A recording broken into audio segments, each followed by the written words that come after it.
but There's someone else who's unmuted as well, but I can't do anything about it. you are a co-host. Sorry.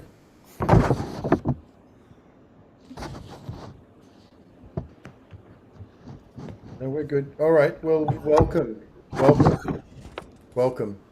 My name is Ben Bowler from Unity Earth, and we are here on day 3 of World Unity Week, and also day 3 of the 99 Days of Peace through Unity. And it's just, I've been so looking forward to this.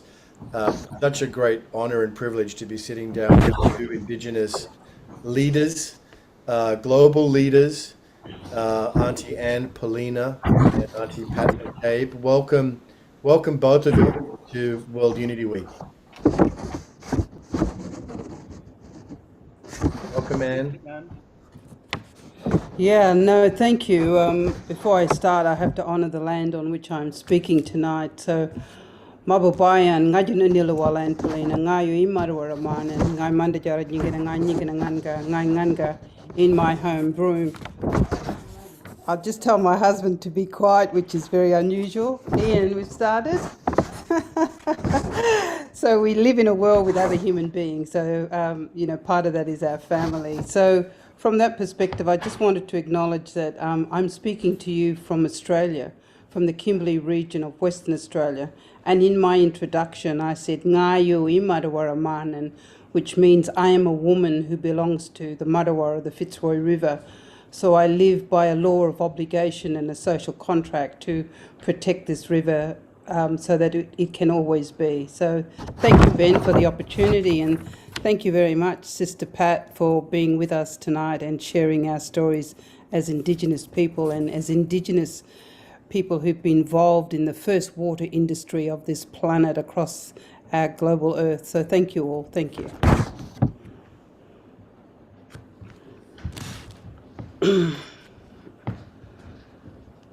Auntie Pat. Good morning. Greeting you from my mother's home here in the land of Gandia people, in the land of my own ancestral territory, from Dene Nation, and I'll greet you by saying She'e'iya, Tachi Inashli, Aro Ashi'im Bashishchi, Ma'edishkesh Nedashanale, Klauschi Daushiche, Quataustani Nashli, and always honored to have an opportunity to speak on behalf of this holy Maniwa Chozane Wakan, this sacred water of life here that binds all living things together as one family. So I'll just say greetings to you, and very honored to be with you, Anna. Yeah, this is a beautiful moment. So we are here on day 3, and this whole day is devoted to water. And the conversation today is going to be listening from these two global leaders about restoring right relationship to water. We have so much to learn. As we begin, we do have a special message just around the sacred places. And this is something that we're playing every day as we begin these plenaries. This one's on water, so we'll hear a short opening from Jotima. Oh, Creator, Mother of life, Water of life, we give thanks to you today.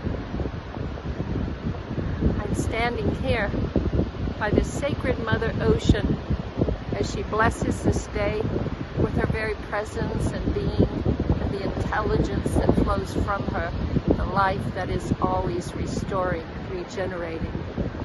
And through that wisdom, may we open the doors for our sacred territories so that as they open, the waters of life can flow freely throughout the Mother Earth herself. Let it be so. Blessed day.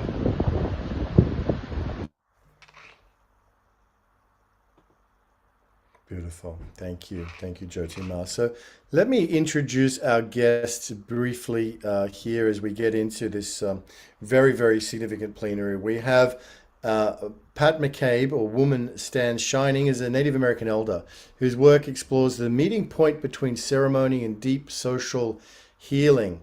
Pat was born into the Diné Navajo Nation and has received a spiritual training with the Lakota tradition.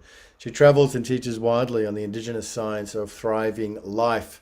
Her work seeks to revivify human knowledge and meaning making by restoring the holistic knowledge practices known to indigenous people. To be the disembodied intellect and observer rather than passionate participant and harmonious co-creator has led to a great misunderstanding of who we are, where we are, and how it is one of Auntie Pat's quotes. Professor Anne Poelina, co-chair of Indigenous Studies and senior research fellow at Nulungu Institute, University of Notre Dame, is a Nyakina Warra Indigenous woman from the Kimberley region of Western Australia, chair of the Matawura Fitzroy River Council, and is an active community leader, human and earth rights advocate, and filmmaker, and holds a Doctor of Philosophy, Indigenous Wellbeing, Doctor of Philosophy, First Law, Master of Public Health and Tropical Medicine, Master of Education, Master of Arts in Indigenous Social Policy, signatory to the Redstone Statement in 2010 that she helped draft at the first International Summit on Indigenous Environmental Philosophy, a Peter Cullen Fellow for Water Leadership. She was awarded a laureate from the Women's World Summit Foundation and believes we can dream together as human beings and start to live in harmony with each other and with our non-human families. Otherwise, Mother Earth will be lonely without the vibration of human beings. So, wow, you can get the sense of the two extraordinary women that we have here to answer this question. How can we restore right relationship with water? But before we begin, Auntie Anne, I have to tell you, when we caught up about 6 weeks ago, remember we had a good chat about 6 weeks ago, and I said, there's someone I have to introduce you to. There's someone you have to meet. Well, guess what? That someone is Auntie Pat McCabe. So I am so delighted, so excited to be here with you. And if somebody's in the room that's unmuted, please mute yourself because you're interrupting the audio. But I'm gonna sit here and allow you Anne to answer that question. How can we restore right relationship? Unless it might be you, Anne, moving on your computer. There could be a speaker issue there. That's okay. Over to you. Yeah, no, my people call it wake up the snake. How do we wake up the consciousness of the people to bring the people with us on the journey? Because what we have is that nation states have lost their way. What we see is the predatory elite has created toxic, centralised, top-down governance. And we as Indigenous people, First Nations people, the original Earth people of the land, are saying that it's time to build a Earth Citizen Federation. So it's time for us all to start to look at how are we dealing with this clash of values? How can we reintroduce this custodial ethics of care, of love for water? Why do people across the planet just see water from a perspective of commodifying it? Why has water become the new gold that everyone is looking for? Why have many people and nation states severed their relationship with and to water? So from that, I think we need to start to ask the question, but to relearn that water is the foundation for life. It is life. It holds life. Matawara Fitzroy River means river of life. So it's very, very important that we look at this and we look at rivers, and from that perspective, really our work is to reach out to fellow Indigenous Australians across our nation, but also across the world, and really start to look at what does transformation mean. Water is alive. It is a living spirit.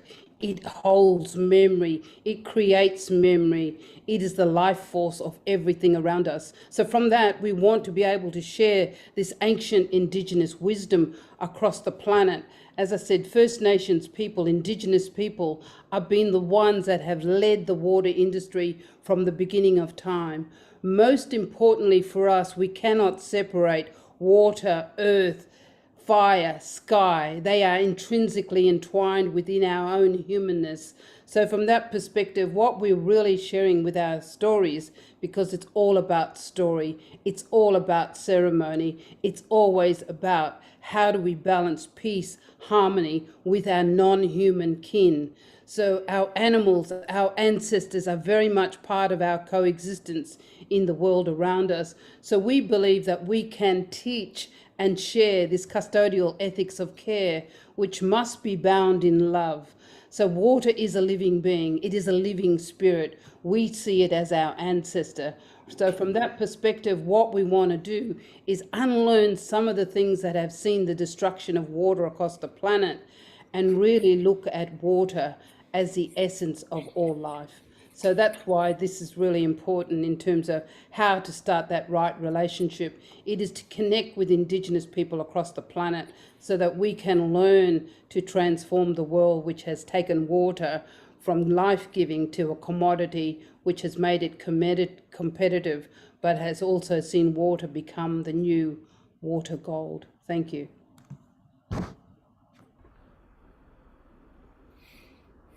Thank you, Anne. Thank you very much.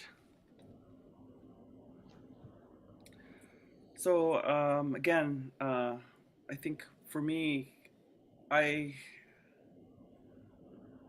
I feel like this whole earth, and maybe this is because my grandparents and parents were taken into Dutch Christian Reformed missionary residential boarding schools.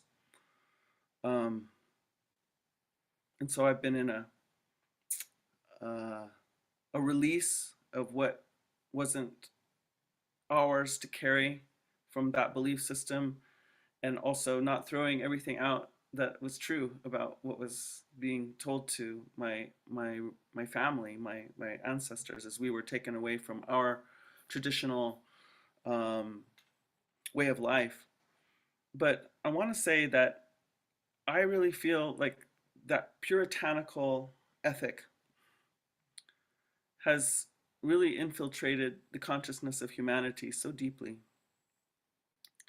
And I think I feel it in this ecological crisis moment, in that, you know, we we find ourselves being sinners again all the time.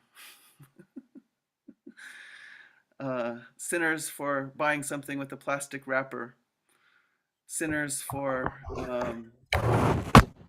so many environmental reasons, uh, and I don't think that that mentality, that way of looking at this life, achieved what the missionaries wanted to achieve, what the church wanted to achieve.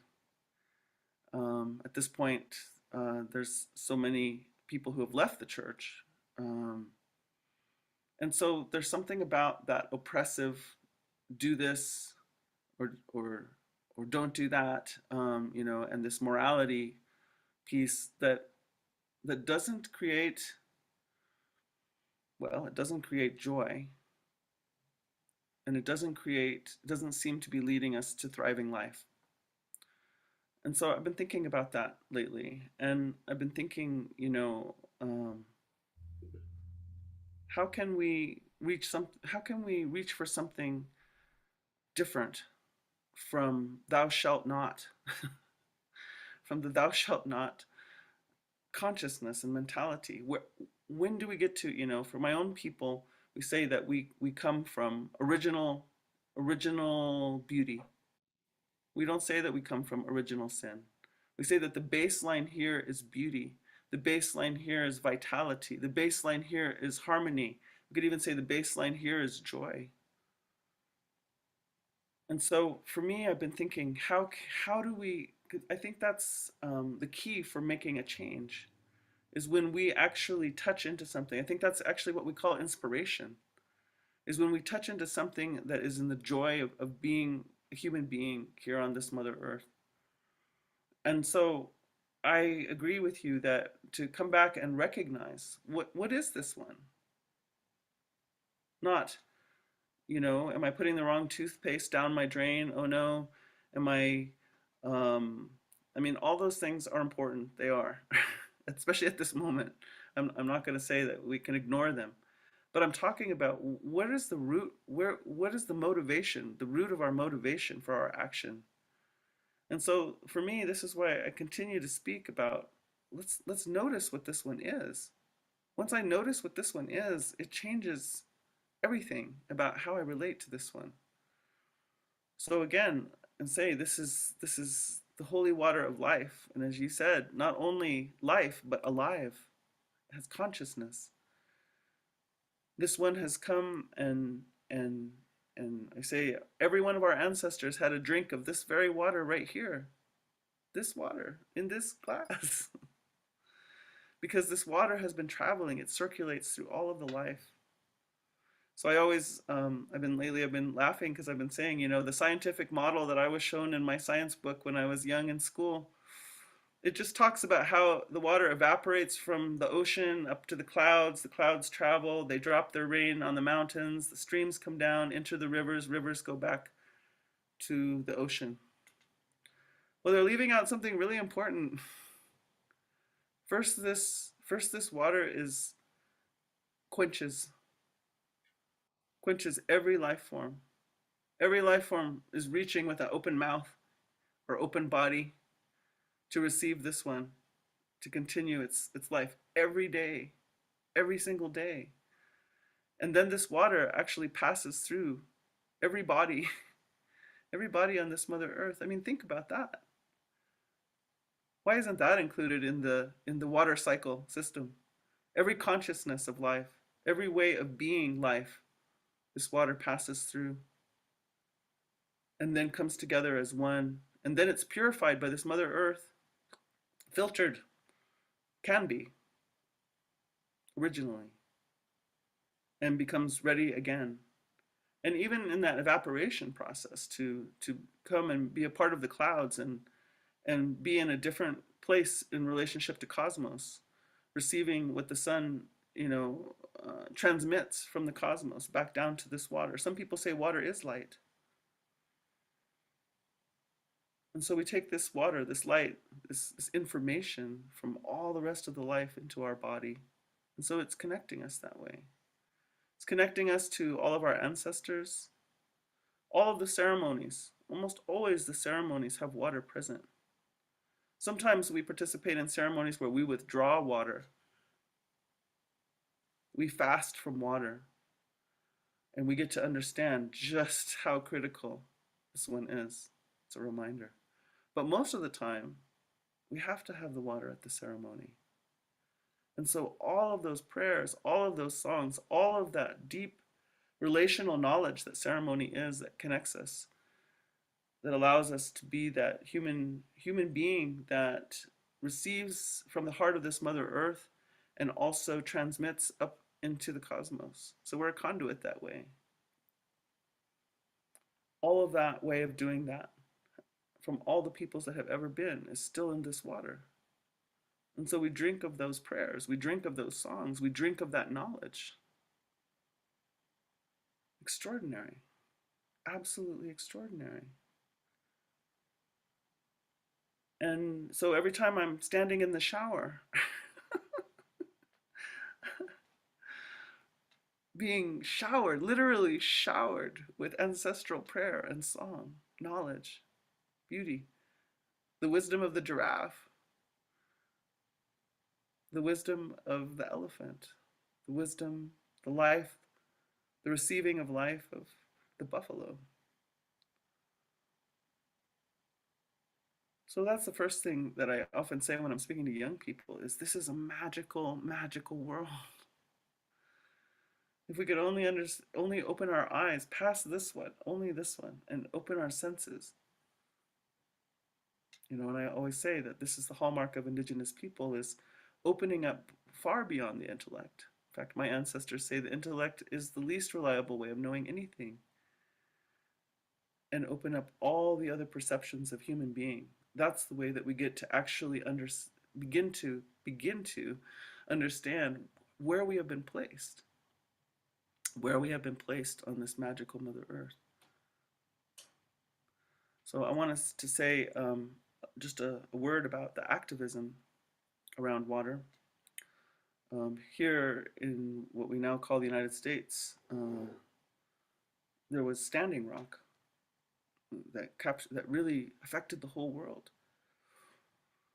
People came from people joined together who have really struggled to join together in unity. Why? To really consider this water. People began to consider their relationship with water. Mani wachoni, those words are now being spoken all over the world. Mani wachoni. I can't translate everything that those words mean. It translates very simply to water is life, but there's so much more. It's talking about the creation story. It's talking about so many things. So to have those words be uttered all over the world, this water provoked that, invoked that, inspired that in the human beings, inspired a unity. People came from all over the world. We had the city of Los Angeles in support of Dakota Nation, indigenous people. Extraordinary. That's never happened before. And so, in that place also, another extraordinary thing that this water provoked is my sons came back. They were there. They were making a stand. They were helping to protect the women's leadership in that movement. The elder women were leading that movement.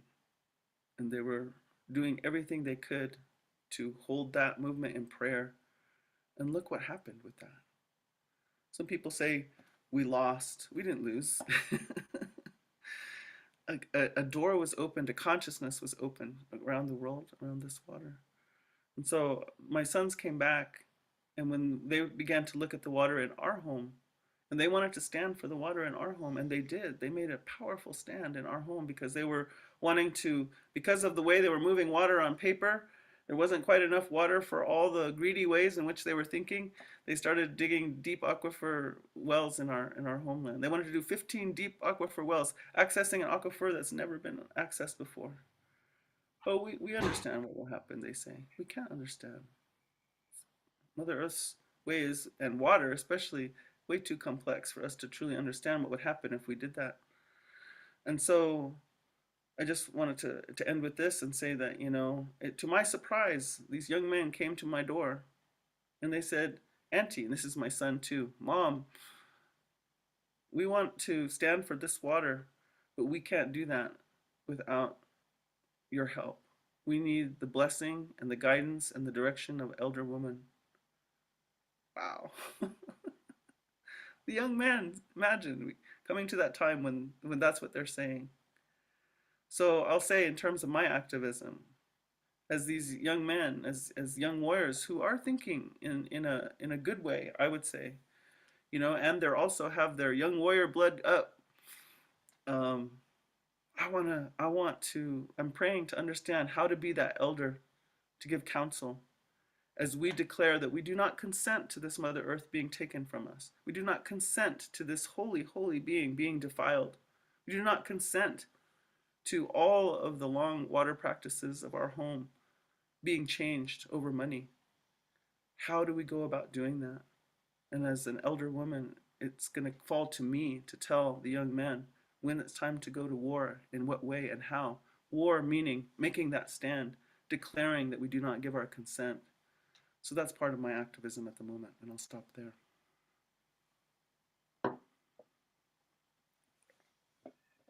Yeah, no, thanks for sharing. I think one of the important things is the rivers are asking the humans, what are we doing? So it's very, very important when we look across the planet and we see these amazing systems. There are so many rivers across the world that are no longer flowing, that are no longer alive, that are in a state of conflict, confusion, and change. So you're right, it's all about story, it's all about song, it's all about ceremony.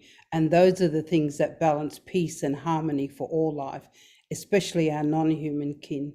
So it's very, very important to listen to this ancient wisdom of Indigenous people, First Nations people who are at the forefront of defending these last bastions of greenfield areas that you spoke about with Standing Rock, that we need to be looking at what are we doing, because in my country, Australia, what we are doing are creating lawful, awful laws.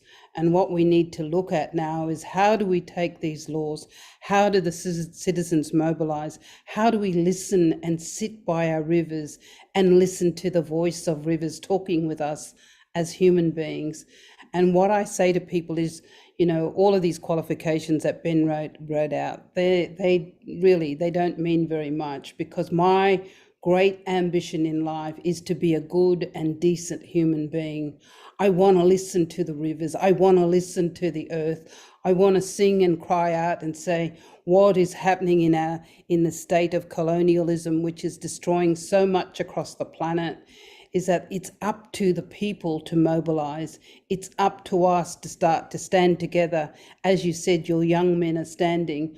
But what we're looking at, and we're hearing the voice of, IPBES and IUCN saying that Indigenous people like us are at the front line of these big conflicts of unjust development. And we dream of a day where we can not only dream, but send the dream out.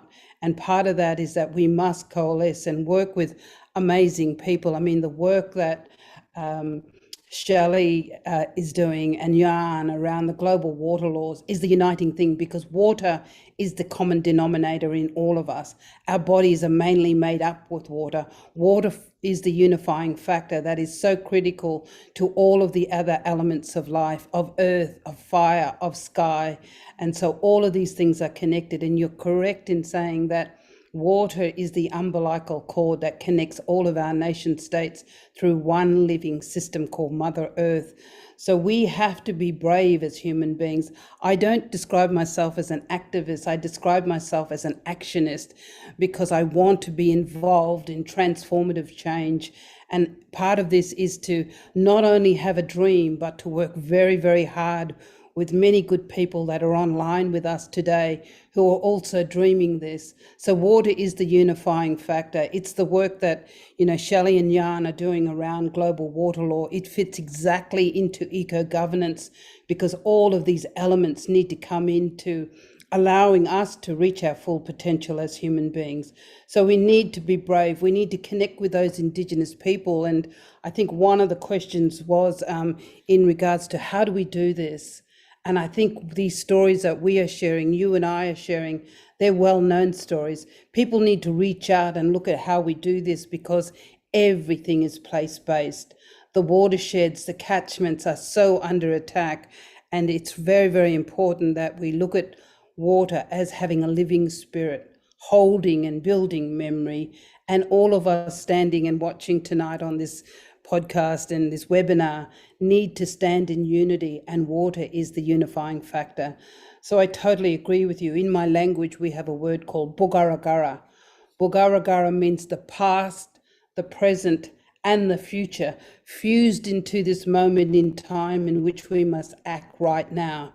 And so the time is upon us as human beings to drink, to think, to dream, to walk in that dream and find those people who share our values and ethics and want to heal the planet, and give our young leaders the opportunity to dream, because we are creating the pathway to have a climate chance.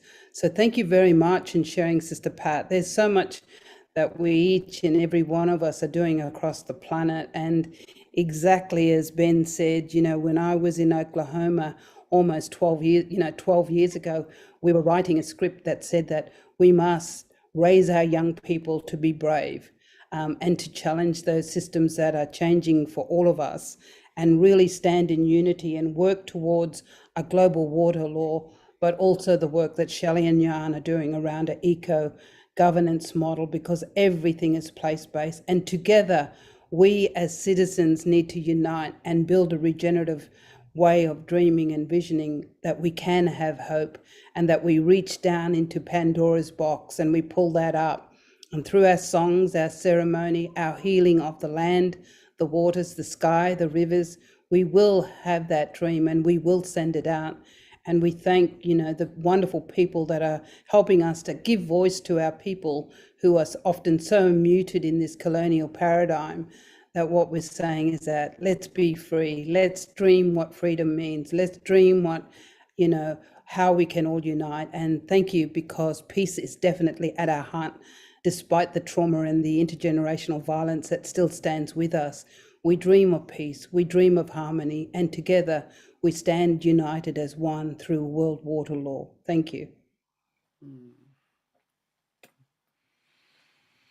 jotting a couple things. You're making me, you're firing me up here. A couple things that are coming to mind. You know, you called water something about the. Anyway, I heard like the gold rush that water is at this moment.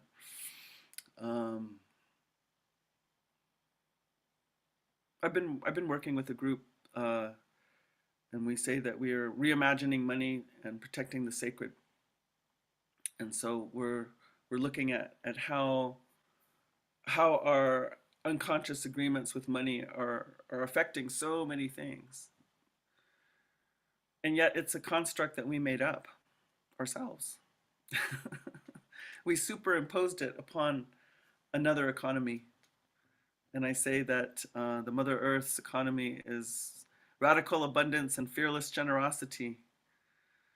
And the economy that we have overlaid upon her is about withholding. It's about scarcity. It's about hoarding. In the power over paradigm, I always use this shape. You know, they say you must overpower another in order to have what you need. So it's antithetical. It resists cooperation and collaboration. And yet we're living on a being, that an organism. We are all this organism, a single organism, Mother Earth. So we can say that we're interrelated, we're interconnected, but in reality, we're a single organism. And every species has is like a cell of the organism. It's not its own entity. It can't be separate. And so, you know, when I think about this Mother Earth and her way and the way that we've superimposed upon her, we have to reorient. And when it comes to money, things want to contract and seize up, because money is how you make sure that you're okay, we think. Money is how you get to have power, enough power in this to take care of your loved ones. And so the reimagining of money and the consciousness that we've created around it has been a really beautiful study for me, and also very, very hopeful.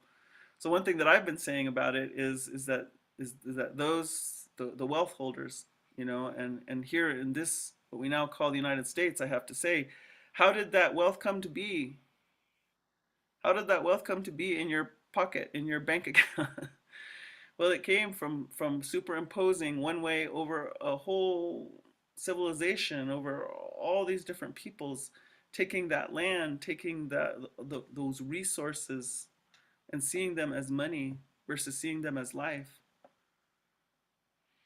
But again, coming from that place of this, thou shalt not, is not very inspiring. So instead, you know, the shift that I've had there is to say, in some ways, we can say that money that is being hoarded in different pockets here and there, that it's actually also life. Because where else could it have come from? There's only one place that money could have come from, ultimately, and that's out of the earth, out of the flying ones, swimming ones, creepy crawling ones, four-legged ones, out of men, women, and children, out of the waters, out of what's in the earth, in her organs, oil, coal, gold, silver, those things. Ultimately, if we look at the wealth, we can trace it back to the source, which is this Mother Earth. And so one thing that I've been calling on for the wealth holders is, I've been saying, you know, it's time. This whole earth is screaming, is crying out for life. And so we can't dam up this life anymore. We have to return that life, let it flow back out into life. into all the different places that are good and right for it to flow to. It's such a, I mean, that money is a metaphor, but it needs to flow. And so, to that end, also, I'm going to say that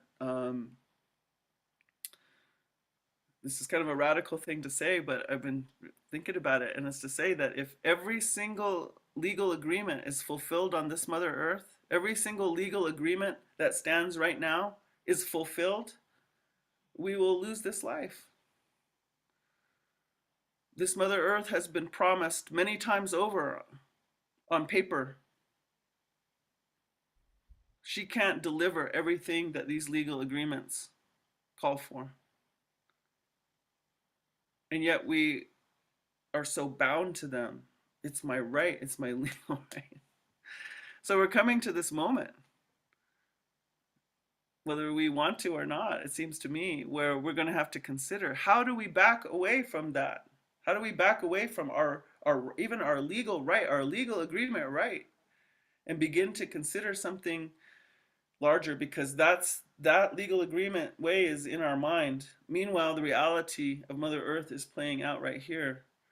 So this means we're going to have to develop different kinds of trust, different kinds of community, of deep, deep trust, to be able to back away and begin to consider, I always love how your people say the lore, which is the law, which is the lore.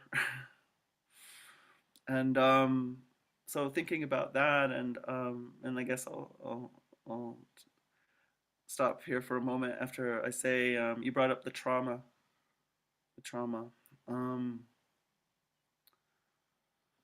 So we're going to have a hard time developing the kind of trust that we need to develop as long as we're carrying the trauma. The trauma is a severe reaction to a sense of threat. Long after the threat has passed, our bodies, our nervous systems, the pathways of our mind, the pathways of our emotions are gearing up for a threat. And so at the same time as we might be out there marching on front lines or whatever, those actions are, again, I don't mean to dismiss them, but they're very important, because we have to declare what we consent to and what we don't consent to. Critical. Engages spiritual law in ways we can't fully understand to do that, if nothing else.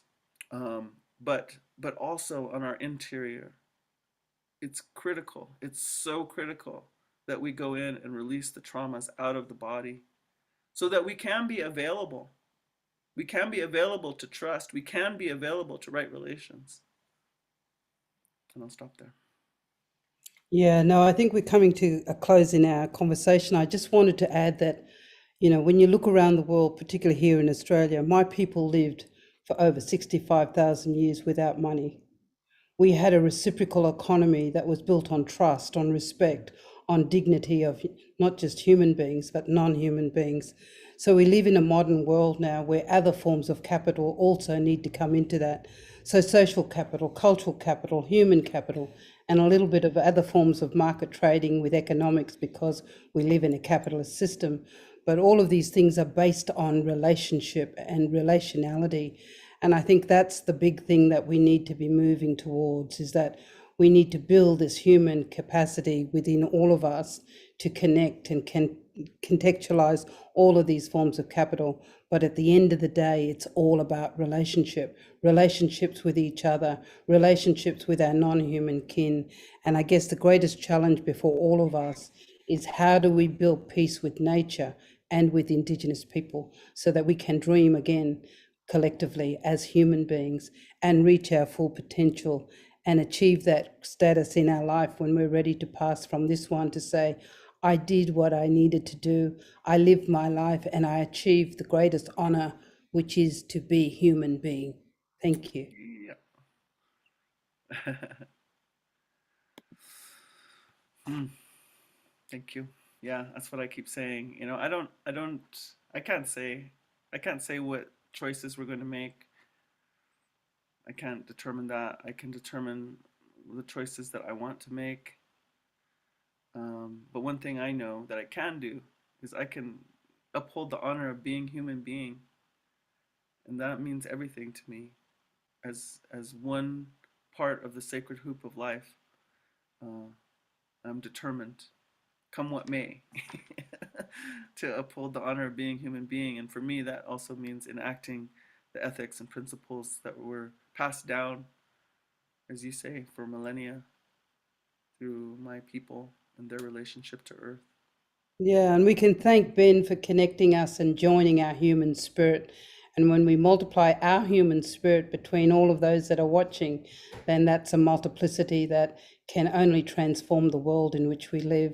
So it is requirement on all of us to be brave, to dream a new dream, and believe that we as human beings have something very, very important, which is to think, to have logic, to ask questions, to challenge our own values and ethics, and think about how we leave the world in a better state than what we are now inheriting, so that those young people can continue to dream a world of peace and harmony.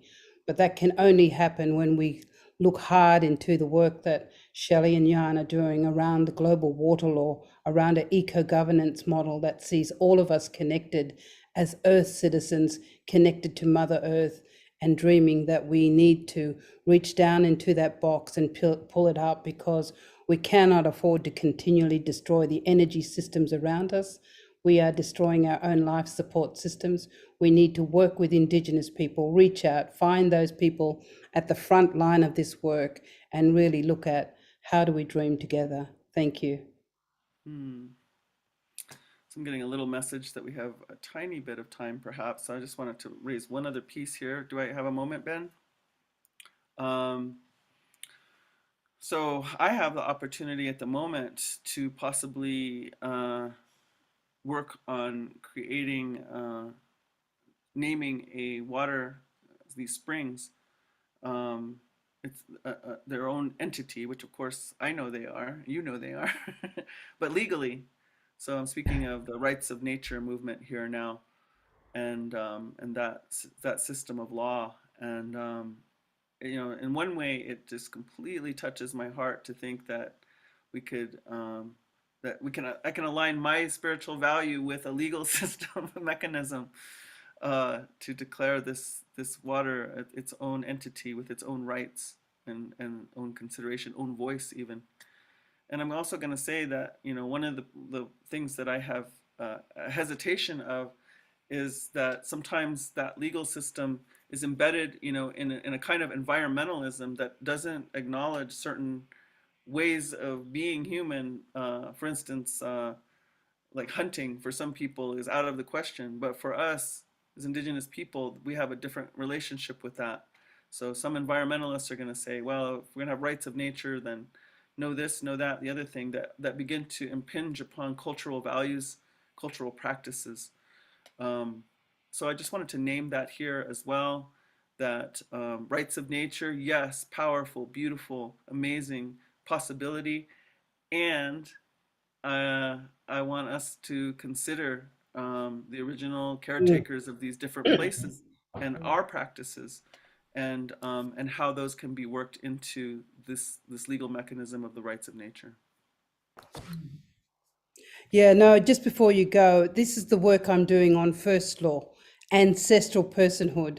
Because when I looked at the work in New Zealand and people said to me, oh, the river's got personhood, my elders said, not a human being.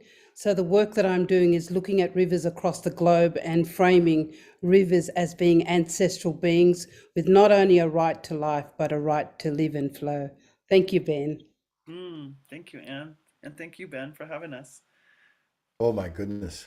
Wow. Well, we're not done quite yet. We're not done quite yet, but I just wanted to come in and just and just presence what an incredible gift it is to have the two of you here together, and I hope this is the beginning of an ongoing dialogue as we go forward through these 99 days of peace through unity, building up to Peace Week in September.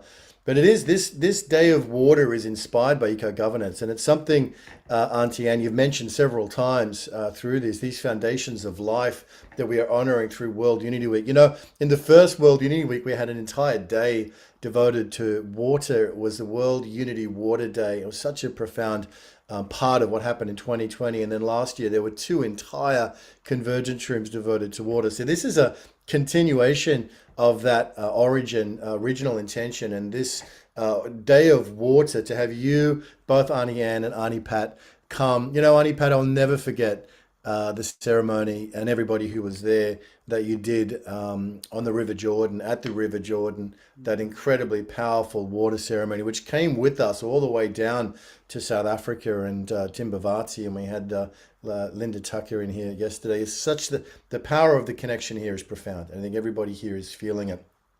The World Water Law, and you've mentioned it several times, and Pat, in the context of what you just shared about the eco jurisprudence and the other aspects that are emerging, I just wanted to take a moment to presence that. Shelley and Jan have a beautiful 2.5-3 minute video. Let's just watch this World Water Law video, because I think it's perfect timing for us just to let this sink in. So I'm just going to cue that up, and let's enjoy this, and we'll come back for your final reflections after that.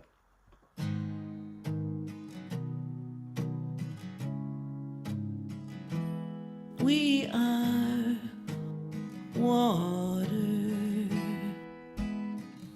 We, citizens of Earth, call for and commit to working together for the immediate and universal protection of all water. As the first vital step towards global cooperation for effective worldwide social and ecological healing.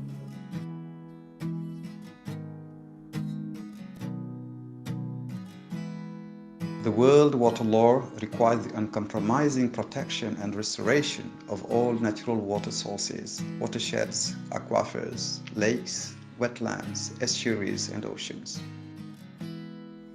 The rewilding of ecosystems necessary for the restoration of the planetary water cycle. The guaranteed free access of all humans and animals to the natural uncontaminated water. The World Water Law holds all governments, corporations, communities, and individuals fully accountable for their impact on all waters everywhere. This one law serves as a unifying foundation for all governments and citizens to work together with community-led wisdom and stewardship councils in ways that effectively serve the health and vitality of the whole. The World Water Law provides an essential foundation for aligning human laws with the original laws of nature. This global initiative honors the many water guardians around the world who have dedicated their lives to the protection and reverence of water on behalf of all life. Join the Global Alliance for a World Water Law. And add your voice to make the World Water Law a global reality. Together, we rise for water. Together, we rise for all of life. We rise together with the tide. Water's law now must preside. We are water.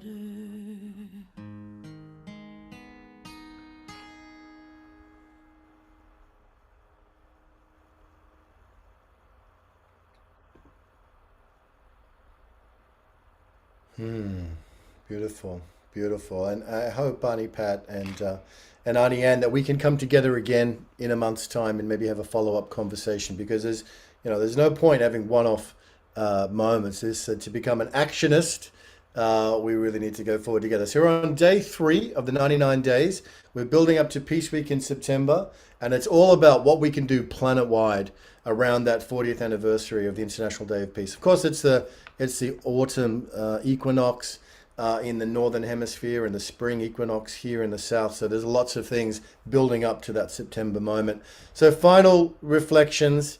And again, just deepest gratitude. And there's a deep reverence and appreciation and love here in the field for both of you and everything that you are representing and all the lines that are coming together in this moment. It's a very profound meeting. Final words, perhaps. So let's start with you, Auntie Pat. Oh, thank you. Just so honored to be here, and I want to talk to you some more, Auntie Anne, about about your work with the water law. I just want to say that, you know, what I say to the young people is your joy matters. Your joy matters, you know. And I say maybe no one told me that when I was a young person.